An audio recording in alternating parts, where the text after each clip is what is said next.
Hi guys, welcome back to my channel. My name is Kodrina for those of you who are new, and hi, welcome. So today we'll be covering the case of Eric Frank. Eric went missing, and his case I feel like is very sensitive and delicate just because, like every other case I've done on my channel, friends and family end up reaching out to me and thanking me and for spreading awareness. But I also always try to give my opinion in the most respectful and sensitive way, and this case will be no different. So let's get it started. So Eric was actually adopted when he was younger by his mother and father. His mother Joanne did say that when she laid eyes on Eric, she instantly fell in love with him, and they actually adopted him, and a couple years later they ended up having a baby of their own, and they decided to move their family and raise their kids in Tennessee. So Eric's family and friends say that he had a big passion and dreams of becoming a screenwriter and director, and he would actually film himself all the time and his girlfriend as well. Eric's family described him as someone with a big personality, someone that was super funny and also super kind. So when Eric was 19, he started dating a girl named Kendra, and from what his family has said is that he was super in love with Kendra and they got along very well. But Eric's mother didn't know if it was anything serious at the time. She just thought maybe it was like a short thing and they weren't gonna last very long. But at the time, Eric was actually living on his own with his friend, and they actually rented out an apartment, and Eric's mother didn't really know too much about his love life other than he was dating Kendra. And she said obviously not living with him, she didn't know 100% if everything was serious. But Kendra ended up leaving Eric and left to Michigan to be with her ex-boyfriend, and Kendra and Eric never had contact with one another, so Eric didn't really know anything about Kendra after that.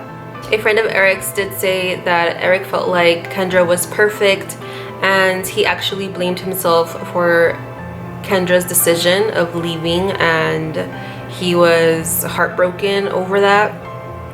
But Eric decided that he would move on with his life. He didn't go to college, but he decided that he wanted to move to Los Angeles and start his career as a screenwriter or screen director. So Eric packed his bags and he headed off to Los Angeles, but his mother said that that didn't last very long, because once he was out here in California, he realized how high and expensive everything was. So Eric realized that he was not going to be able to live out here, so he decided that he was going to go back. At the time he was 26, and he decided to go move in Mississippi and start his life there. And while he was in Mississippi, he ended up meeting a girl named Gail, and Gail had a son of her own from a different relationship, and Eric accepted her with open arms and her son as well. Joanne, his mother, did say that he loved that little boy like he was his own, and she said that they were very happy at the time. Well, in 2006, Eric's father actually ended up passing away. Eric's mother did say that he was so devastated from his father's passing. He loved him very much, obviously. Then fast forward to 2 years later, he actually ended up losing his job because the economy crashed and no one was hiring, so he was having a really tough time at that moment.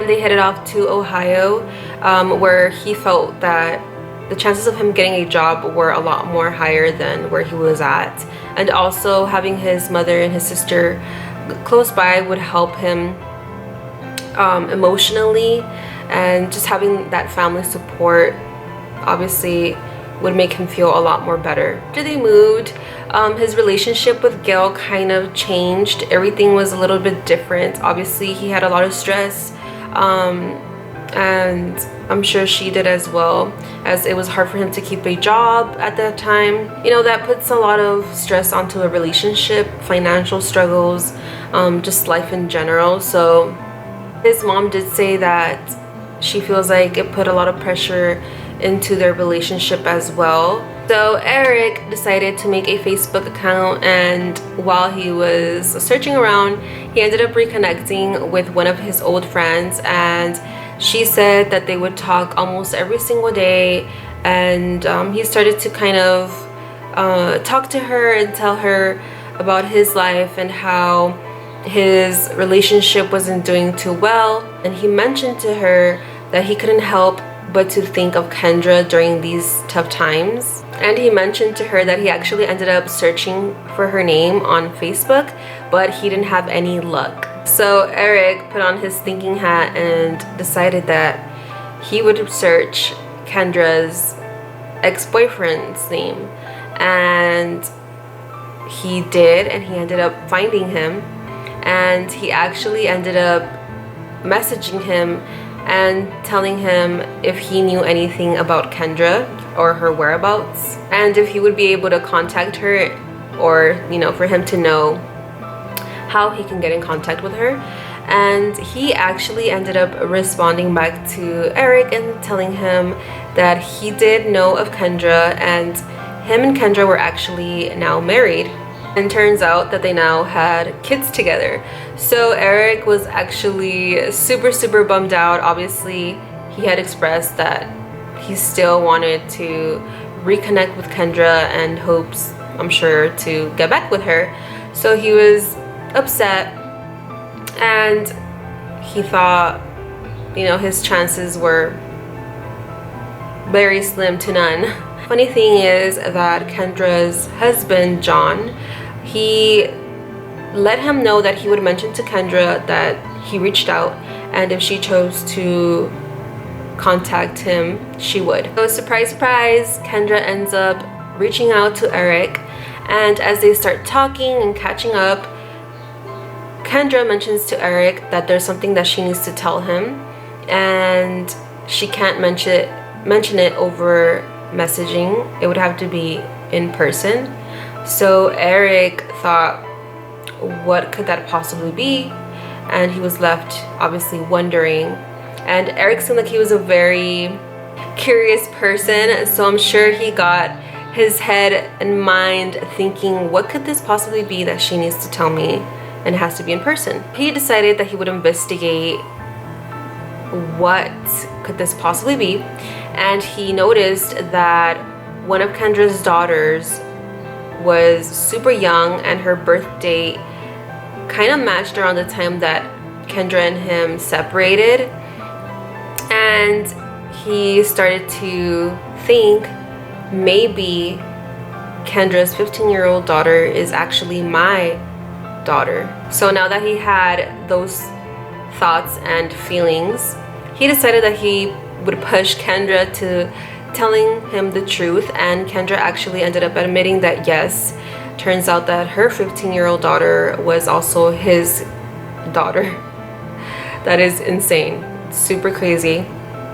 But Eric was so happy, and Eric couldn't wait to meet his daughter, so he started to tell Kendra that he wanted to meet in person with her. So obviously once Eric found out that he had a 15-year-old daughter, he was speaking to his mom over the phone, and he mentioned to her that he had a daughter named Emily, and she was 15 years old. And Joanne mentioned that Eric was so happy to know that he had a daughter, and he was expressing to her how happy he was.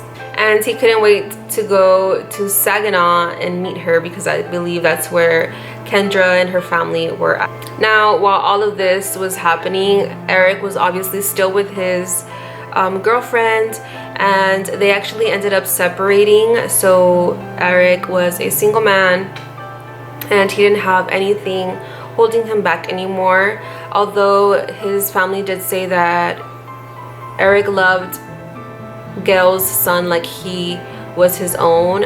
So not being with Gail obviously broke his heart, because that would mean that he would be no longer part of Gail's son's life, and it was tough on him.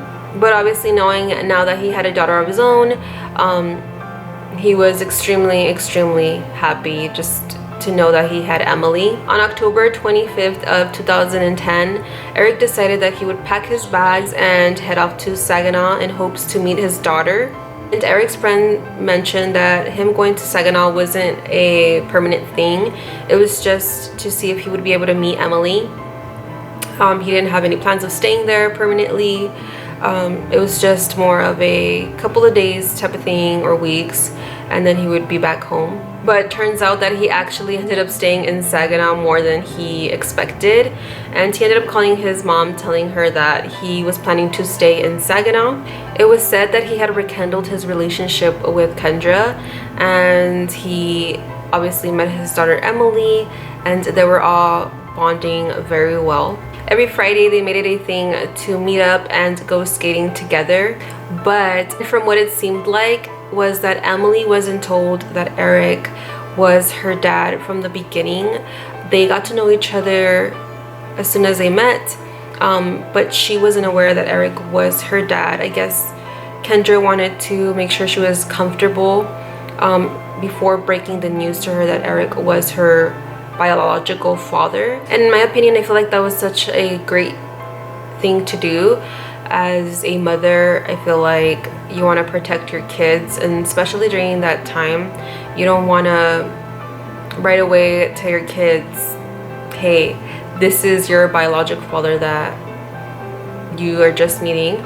So I feel like that was a really great thing for her, just to ease Emily into things and then finally telling her the truth. So things seem to be going really great for all of them, especially for Eric. He was so happy. So this is where things start to get a little uncomfortable and weird, I feel like, because Eric ends up mentioning to his mom that Kendra is planning to leave her husband, so Eric, Kendra, and Emily could start their family and be happy together. I feel like that was just a little weird, because why would you leave your husband all of a sudden? I don't know, to me it was super weird, but that's what Eric had told his mom. Eric at the time was living at a motel, and he was paying, I believe, every week to stay there, I think. So he was telling his mom over the phone that he had bad reception where he was staying at, but that he would try to keep her updated and see if he would maybe be able to visit her in the next couple of months. I believe he said that he would be, or try to be back in 5 months, and hopefully Emily would be able to go with him so she could meet her granddaughter. And before they said their final goodbyes over the phone, he did tell his mom that he wouldn't be regularly calling her as usual because the reception was just really bad, so he would just try to reach out to her whenever he could. Their call ended, and little did they know that that was the last time that they would both be speaking to each other. And that was the last time that Joanne had actually spoke to her son over the phone. So months passed by, and the last time she hears from Eric was from the last conversation that they had over the phone. And Eric actually had an appointment coming up for his dentist, and Joanne said that he never would have missed this appointment because, one, he knew how expensive it was, and two, everything was already paid for. So the appointment comes and he never shows up to the dentist. So obviously Joanne finds that super strange, so she decides to email him, since he did mention that his reception was really bad at his hotel. And she emails him letting him know, hey, did you forget you had an appointment, and you know, what's going on? And eventually she did get a response, but it was just like a very plain, short response, and he said that he would get it done, and that was pretty much it. And still, she wasn't thinking too much of it, but like, I don't know, I feel like as a mother I would be like, like that's it, like that's all you had to tell me. Like, I don't know, I just found it a bit strange how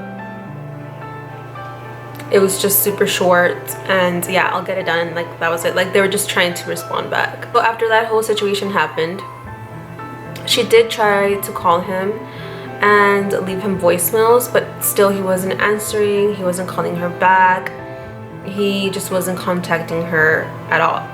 So she was still kind of content knowing that, okay, well at least I know if I reach him online he responds back. So she wasn't super concerned yet.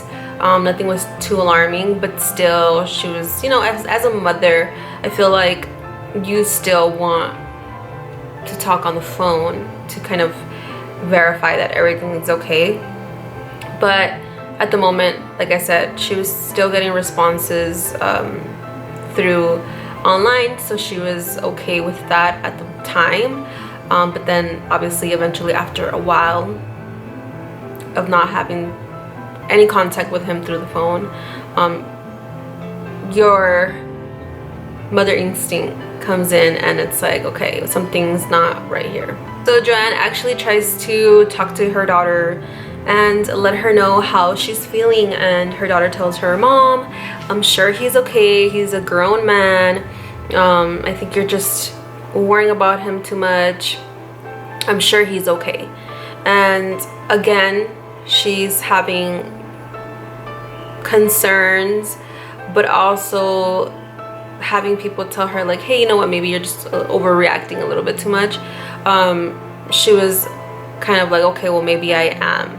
So again, she calmed down and let time pass. And as time passed, still no word from Eric, no nothing. So after a while, she decided, you know what, I'm gonna contact my sister, which is Eric's aunt, and she decided to let her know what's going on with Eric. She hasn't been able to get in contact with him. So Eric's aunt decides, you know what, I'm gonna go online and type in the names of the last people that were known to have contact with Eric. So Eric's aunt goes online and she looks up I believe Kendra's name, and then she gets obviously all her information and as well as her phone number. So they decide to give Kendra a call, and when they do, they let her know they haven't got in contact with Eric, if she would know anything about Eric. And Kendra says she has not heard from Eric and she does not know where he is. Kendra also mentions that the last time she saw Eric or knew anything of him was in mid-April. She said that they had an argument over the phone and he was outside of her house waiting for her to have a conversation with her in person, but that Kendra was not going to come out. She says she was ignoring him and that he kept calling her and calling her. She said she was not answering his phone calls and that he was outside of her house for 3 days waiting for her to come out. She never came out, and I guess he finally decided that he was gonna leave, but he told her before he left that he was going to California to find an old girlfriend of his, and that was the last time that she ever spoke or knew anything about Eric. So obviously when his family hears about that he was leaving to California to find an old girlfriend, obviously they didn't really think it was too far-fetched, because obviously he had gone to California before and did want to live out in California, but they knew that it was way out of him to not contact them or tell them the situation or his plans, as he always usually did. And as far as they knew, he didn't know anyone out there at that time that was living in California, especially an old girlfriend. So they found that a little bit strange and questionable. So after months and months of not knowing anything about Eric's mother finally decides that she's going to take matters into her own hands and she's going to get in contact with the police and file her son as a missing person. Now, the police in Michigan decide to get with their partners in Saginaw so they can issue a be on the lookout for Eric and Eric's car as well. So Joanne decides to go on the web and look at who Eric was interacting with online to see if maybe there's someone else that Eric could have contacted during this time that they didn't know anything of Eric. And she comes across his old friend that he reconnected with on Facebook, and her name is Leah. And she ends up asking her when was the last time that her and Eric had a conversation or any type of interaction with each other. And Leah actually told Joanne that she didn't realize how long it had been since her and Eric last had a conversation or any type of contact with each other. She said that she didn't even know that they had not talked for such a long time. So this is where things start to get pretty obvious for me. Like I said, I'm gonna give my opinion. So after talking to Leah, Joanne oddly receives a message from Eric, and this was after 6 days of reporting him missing. So when she gets that message from Eric, she kind of has an uneasy feeling, and she doesn't think it's him, but she still goes along with it and hopes that maybe it is him. When Eric's mom looks at the message that she received from Eric, right away she looks at it and doesn't get a good feeling, and she believes that that is not her son. But even then, she's still hopeful. And again, we go back to the same thing that I told you guys in the beginning, like when she first received the first email from him, and it was very short and pretty much dry. For me, that was kind of like a red flag. But then again, it's still kind of, you know, questionable. Like, okay, maybe it is, maybe not, maybe it's not, who knows. But when she receives this second email after months of not knowing anything of him, all she gets is, I got a new number, and she saw that he put the new phone number. Again, that's another red flag for me. Like, why would he just put, this is my new number, and that's it? To me, just things are not adding up. And I feel like she had the right to feel that that wasn't her son. Obviously, if I was in her shoes, I'm pretty sure I would have probably said the same thing. Like, this is no way in hell, Eric. Like, it just doesn't make sense. So Joanne immediately goes and grabs her phone and dials the phone number that is supposed to be the new number of Eric. And when she does call, she gets no answer. Every time she tries to call again, over and over, the phone has like an automated message that says the phone hasn't been set up. So what I'm thinking is, whoever was behind the disappearance of Eric, they wanted to go and buy a new phone. I'm sure they felt the heat coming, and to keep Eric's mom distracted and to think that, you know, everything's fine, he contacted me back, everything's fine, like, let me just leave it alone.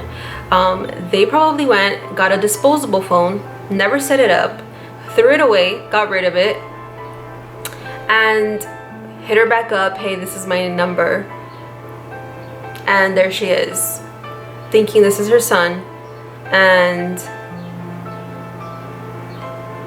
I don't know, to me it just completely feels like that person knew what they were doing.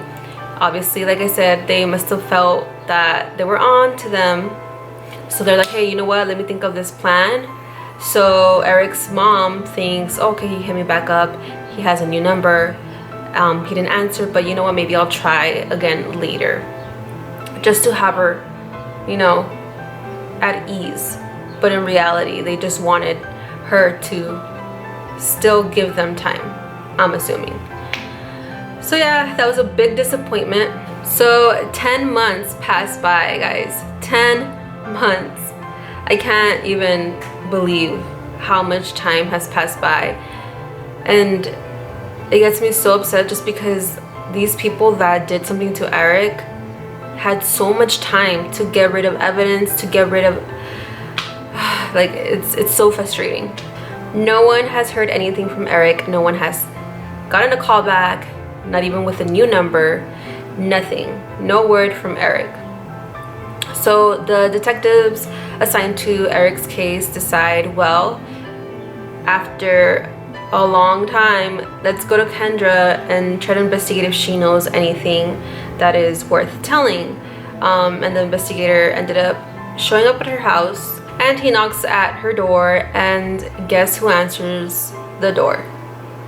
Her husband, John. And he tells the detective that he has not seen Eric, but that he knew that Kendra would be seeing him often and meeting up with him, that although he was not pleased with it, he was okay with it, and that he never met Eric. So the detective ends up talking to Kendra, and when he talks to her, she tells him, are you guys ready? Are you guys, this is why I'm like, this case got me all the way effed up. Like, I just can't. But buckle your seatbelts, because Kendra tells the detective that the last time she saw Eric was in March of 2011, and that she actually helped him out, move out his stuff so he can move to California. Like, what the heck? She gave a whole different story. She literally gave the detective a whole different story from the story that she had told Eric's mom.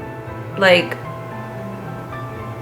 how the hell do you forget to mention that you helped Eric pack his stuff so he can leave to California? Like, I don't understand. But yeah, that's what she ended up telling the detective. I don't know about you guys, but it's just completely strange to me. Like I said, I try to be as respectful as I possibly can, especially in this situation, because you guys will find out why later on. But I don't know, like, please let me know what you guys think in the comments below, because I just don't understand. Like, how do you give a whole different story? Like, it just doesn't match up. It's so strange. So the detective's next stop is obviously the motel that Eric was staying in, and when he goes and checks out the room where he was at, but he said he looked around and everything looked clean. Obviously the room had already been cleaned after he left, so everything seemed pretty good. But obviously if there was any trace of bloods or anything like that, he would be able to see it or to kind of tell, but everything looked pretty normal to him. So the detective ends up talking to one of the employees from the motel, and that employee is actually the cleaning lady. She's the one that does the cleanings for the rooms and stuff, and she ends up telling the detective something that was very interesting. Before we get into what that lady said, the detective already knew about an information that had been given to him.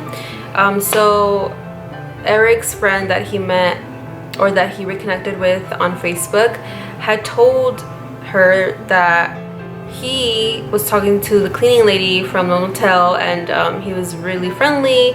You know, him maybe having someone be friendly with you, sometimes you can get the wrong impression. Sometimes people may think that, you know, there's more than that. The cleaning lady got the wrong impression and thought that Eric, when they were having conversations and talking, since Eric was a really friendly person, the cleaning lady took things the wrong way, and she thought that Eric wanted something with her, but Eric had told his friend that that wasn't the case, that Eric just, you know, was being friendly, and that she got the wrong impression, and she was actually married. And from what Eric knew was that her husband had connections with bad people, so he was definitely not trying to like mess with her or have any kind of association with her on that whole other level of like romantic relationships. So he right away was like, oh no, like I'm not trying to have anything with this lady. And plus his intentions were to get with Kendra since the beginning. So yeah, he was not interested whatsoever in that lady. Now back to when the detective is questioning this cleaning lady, he tells her what is her relationship with Eric. She mentions that they were only friendly towards one another, but there was nothing more than that.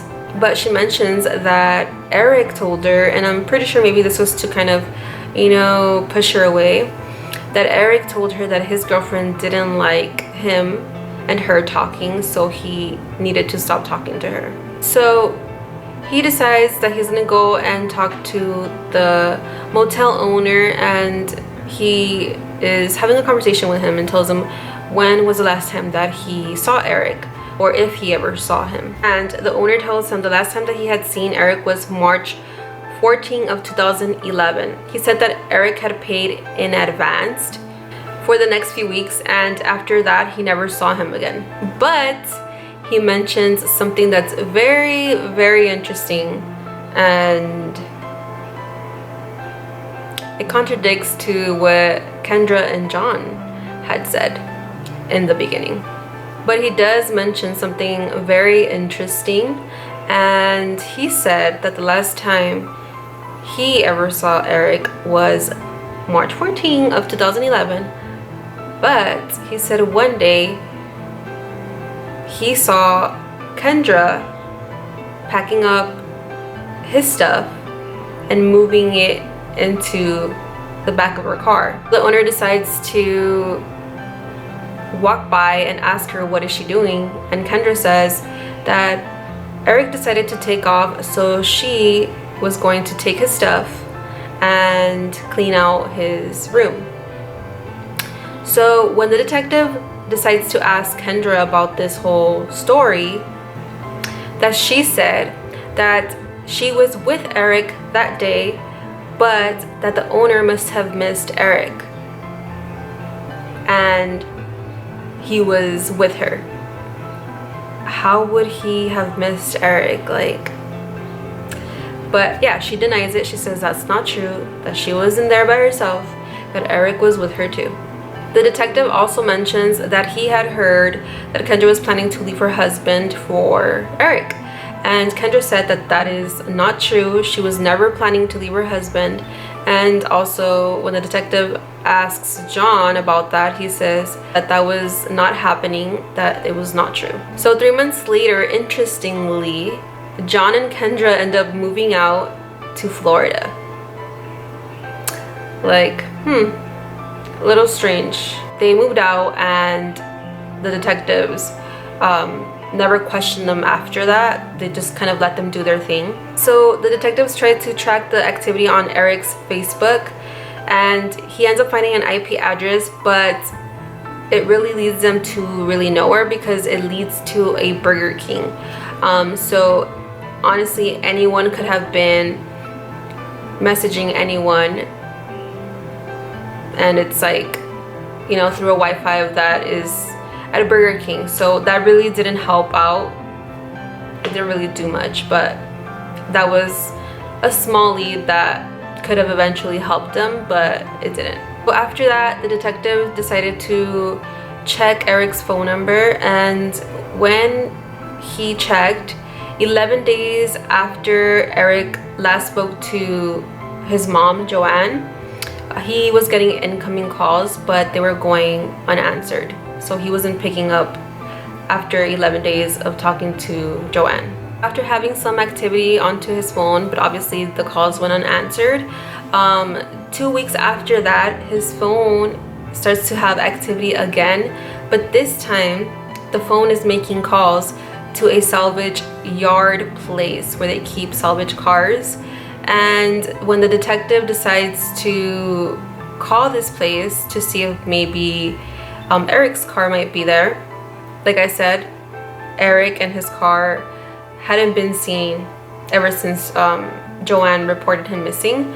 So obviously this could have been a big lead in the case, but turns out that the place didn't keep a good record of all the cars that came in, so they weren't able to identify any type of vehicle that was similar or that was Eric's, so that led to nowhere.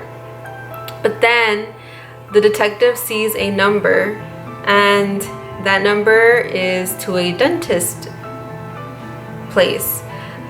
So he thinks, well, that's pretty interesting. Obviously he had to get some work done, so maybe it was Eric. But this is where things get even more crazy. The employee ends up telling them that although Eric is not a patient of theirs, they do have a patient that is connected to Eric. And can you guys take a lucky guess who that patient was? Kendra. Kendra was a patient in their dentist office. So as soon as the detective has this information, he gets a hold of Kendra and lets her know of all the new information he just found out. And she said that she would never use Eric's phone number or Eric's phone to call her dentist office. When Eric's mom knows about all this information, she immediately says Eric could have not gone to that dentist office because, like I said in the beginning, Eric's mom said everything had already been paid for. Eric's procedure was expensive and he would not have gone to another dentist office to get that situation fixed when he had already paid for all that in advance at his primary dentist office. Like, she just was like, that was no way in hell Eric did not go to that dentist or call. So right away, like I said, another red flag. After 4 months of the phone, since the phone was active, the phone never was active ever again.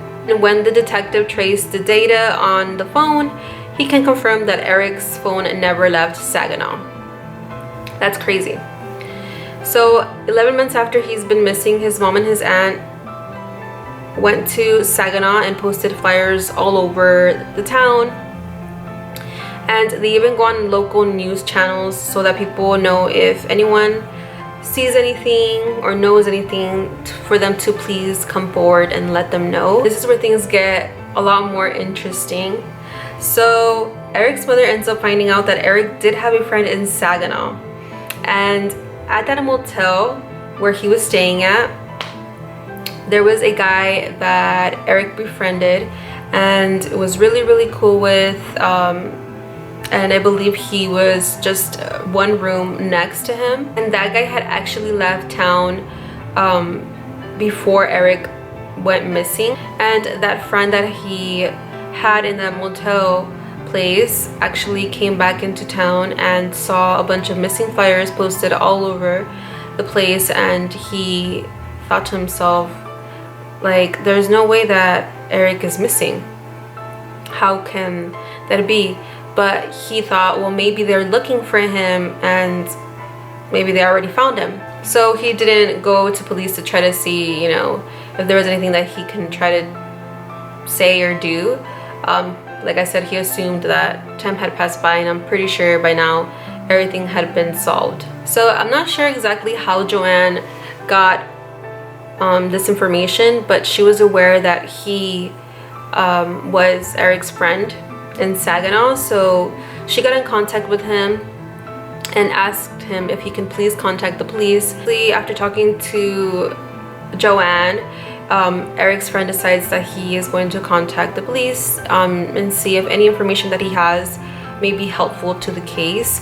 And when he does get in contact with police, he does let them know that Eric and him did have a friendship. They had a lot of things in common. They were both divorced. He said that he was a very quiet guy, but due to the fact that Eric was super friendly, you know, that's how they became friends. And he did say that Eric did get to meet his daughter Emily, and he was so excited and happy about, you know, this new chapter in his life and having his daughter. And he did mention that Kendra and him would argue a lot over how everything was going to be now that, you know, Emily had her biological father in the picture. And there were a lot of arguments over the situation. And he actually ends up telling police something very interesting. And he said that he remembers one day he was in his motel room and he saw a guy coming in speeding, parked right in front of Eric's place, and came out screaming at Eric and threatening him, saying that if he doesn't stop messing with Kendra, that he's going to put a bullet in his head. And that was John. And he said that John wasn't happy about, you know, Eric and Kendra seeing each other and obviously being a part of Emily's life now. So when police heard that, it completely contradicted everything that John had told the detective, that he had never met Eric. So that was, again, another red flag for me, at least. And that's just insane how he said that he never had met Eric, but then there's a witness that witnessed something completely different to what he had told. Now, police do admit that Kendra and John did try to make it look like they were cooperating by obviously answering their phone calls, or if they missed a phone call, they would return their phone calls. But to me, it just seemed pretty odd how they decided to just one day pack up their stuff and, hey, we're moving out to Florida. And, you know, they were not bothered ever again, because it just made things a lot more complicated for police, because they were, you know, now at another state. Them being in another different place made it a lot harder and complicated for police to have more, you know, one-on-one contact with Kendra and John. So it made things a little bit more difficult. And Eric's mom did say that she can think of a motive that Kendra could have had to maybe get rid of Eric. And she said that when her husband died, Eric and his siblings were going to have money that was going to be given to them, and they were going to inherit some amount of money, not a lot, because obviously she was still alive and she needed money to survive. And I believe Eric did mention to Kendra that Emily would be receiving some money that he had inherited. But she said, Eric's mom said that Eric didn't even have that money yet, because obviously she was still alive, and until then she was going to be having the money unless she died. So she just didn't know why Eric would, you know, give her that promise. So Eric's aunt actually ended up finding out through Facebook that Emily has breast cancer, and turns out that Kendra actually has the same type of breast cancer as Emily does. So right away, Joanne decides that she wants to head out to Florida to try to see if she can possibly meet her granddaughter Emily and get a chance to talk to Kendra after so long, and see if maybe she would be able to let her have some new information that she maybe might have kept and she was keeping from her. So she went out there, and unfortunately she didn't have any luck getting to see Emily or getting in contact with Kendra. So Joanne ended up leaving Florida. She didn't have any luck being out there. She hoped that she would be able to see Emily, but that wasn't the case. She didn't get a chance to meet her granddaughter or get a chance to talk to Kendra as well. In September of 2016, Joanne ended up getting news from Kendra that she had unfortunately passed away from breast cancer.